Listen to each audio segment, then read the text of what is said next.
On the 3rd of April 2018, the body of 𝗀𝗀𝗃𝗀𝗃 was discovered next to a road in the south of Johannesburg.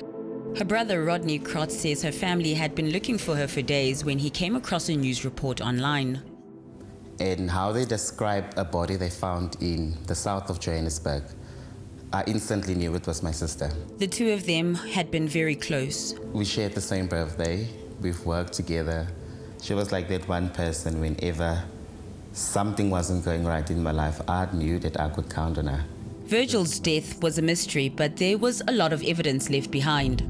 There were some things that was very suspicious at the house, like blood stains against the wall, against the headboard. Virgil also had a blue eye and a bite mark. The forensic teams came out to check if there was any possible leads. When they came that evening on a Tuesday, they were in her room for 30 hours. Krotz was confident that with plenty of evidence such as fingerprints, blood samples and DNA left behind, police would be able to process the crime scene and solve the case. His hopes were dashed. He says there's been no feedback for nearly 2 years. At the time, the police's undertaking around toxicological testing came as a big surprise. According to the investigating officer, he told me that the histology and toxicology report is going to take 5 years. Such an incomplete investigation creates many loose ends. Well, she had a life cover, which we still can't claim, because they need to know what was the cause of death. Police investigations such as this one that yield no results are worrying. Even more worrying is the fact that Krotz's sister's case is not isolated.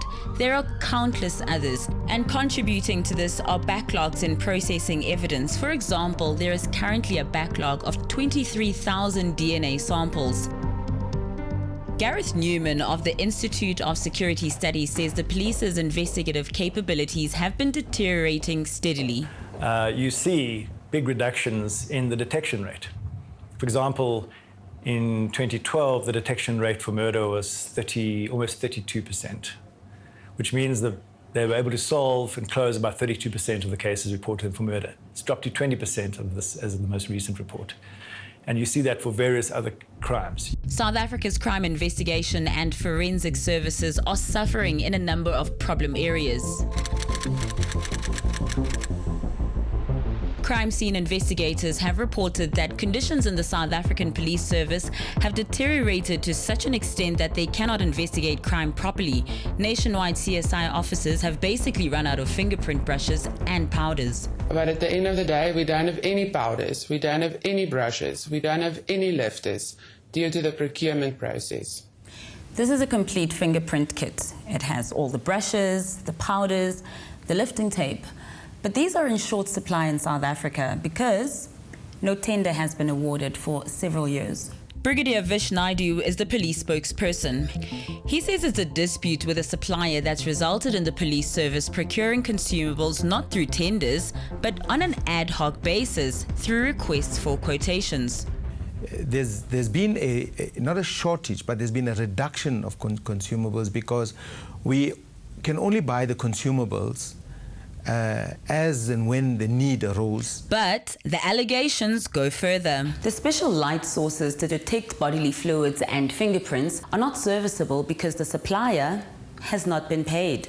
Brigadier Naidu says there were allegations of corruption against the supplier. The police terminated the contract. All of this affects the processing of fingerprints nationwide. The total number of fingerprints that the police can use to positively identify suspects in the last 3 years has declined by 45%. That means that there's about almost 15,000 fewer positive hits on fingerprints to cases than there was 3 years ago in 2016-17.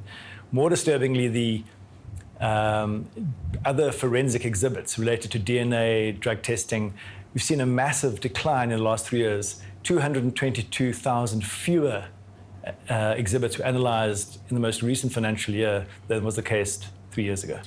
So these are not impressions. This is hard data the police provides or presents itself to Parliament on its performance. Allegations have also surfaced around a lack of consumables and lack of maintenance at forensic laboratories that are exacerbating backlogs. Ferdinand Truter, a criminal defense lawyer, has seen backlogs cause delays in court and hamper convictions. In your experience, would you say there is a backlog in DNA tests, blood tests, toxicology? Definitely. On a normal, arrest for intoxication, if you get a first appearance today and toxicology reports have been requested, the matter will be postponed between 6 to 12 months. In the forensic crime lab in Pretoria, is the automated DNA system fully functional? The automated DNA system it's got various stations, all right? And I must tell you, for each one, there are consumables required. So we have to make sure that the consumables are there, which they are. As you said, we're buying them on procurement, on quotation basis, and the stations are working, the DNA stations. The backlog is not a growing backlog. So as we're moving forward, the backlog is getting lesser and lesser. However, a leaked information note signed by 3 high-ranking officials on 13 November states the machine is not functional through a lack of specialized consumables and the absence of a contract for the repair and maintenance of instrumentation. We posed this to Brigadier Naidu by email after his interview, but he said he wouldn't respond to us any further. The field of digital forensics has suffered problems for years. Licenses for critical software have not been renewed. It was reported in the media last year, but virtually nothing has been done, which seriously hampers digital forensic investigations. If you do not have a current license, you cannot get updates. You need updates to access the newer devices and computers. They have the latest security features. If you're not updated, you cannot extract data from new model cell phones, or hard drives, or computers. Can I just ask you, in terms of your renewed licenses, I want to go through a list of the following products, and you tell me if you've got renewed licenses here. ASOX XRY. Just hold on there. That information was not requested from me, which I think is a bit disingenuous on your part, and therefore I would not be able to tell you off the cuff which has and which doesn't have. But ours was not a disingenuous question. We had requested information around specific licenses from Brigadier Naidu by email on September 6 and in several other emails and text messages.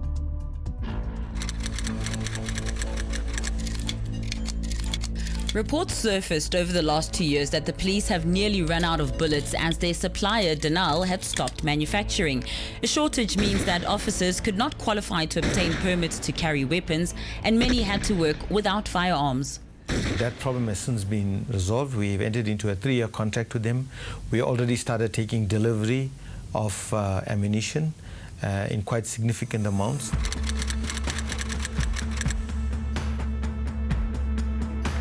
In 2017, the police stopped payments to forensic data analysts, the supplier of 2 important IT systems called the Firearm Permit System, or FPS, and the Property Control and Exhibit Management System, or PCAM.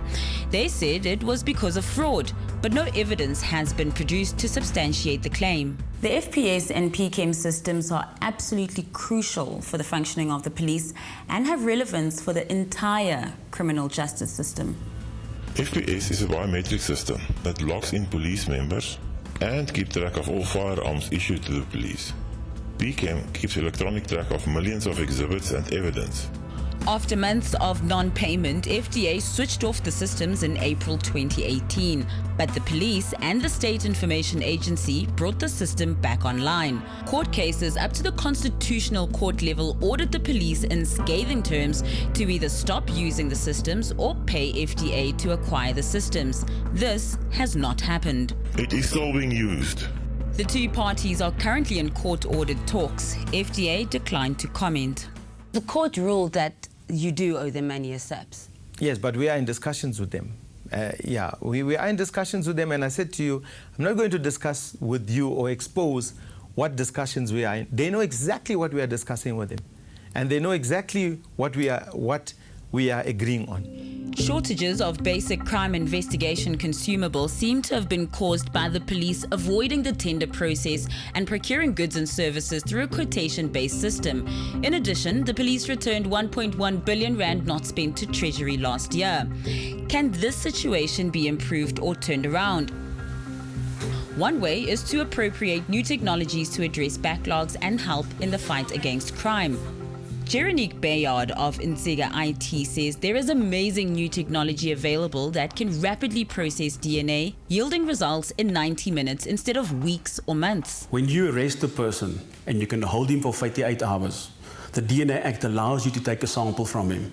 But if you then get a result back 6 months later to say, okay, that guy's linked to a number of serial rapes that happen in an area, to find that guy again is the most difficult task. Having the results in less than 2 hours is a real game changer. The sooner you know that this is a person of interest and you can link that person to other cases, the quicker the case will be resolved. Policing can also benefit from a revision of the top structure of a police service that has grown out of proportion. The National Development Plan addresses this as a priority. As far back as 2012, the National Development Plan identifies the serial crisis of top management in the South African Police Service. For too long, people had been appointed into key posts, top posts, without being properly vetted, without being properly assessed to find out if they possess the necessary skills, experience, integrity to fulfill the functions and the responsibilities of these top posts. And that's why this issue now with the procurement and that is just one of a whole range of areas in which the police have deteriorated. The NDP recommends a police board to reassess all those in top positions to make sure the right people are appointed in the right positions. That could turn the police around. And it is possible to improve the police. There are really good people in the police who are dedicated to trying to fight crime. There are people who are highly experienced. So it's not that we have a shortage of the right people, it's just that we have this leadership crisis. And that's why we can't wait any longer for the National Development Plan recommendations in this regard to be implemented. The longer you wait, the longer the problems will continue.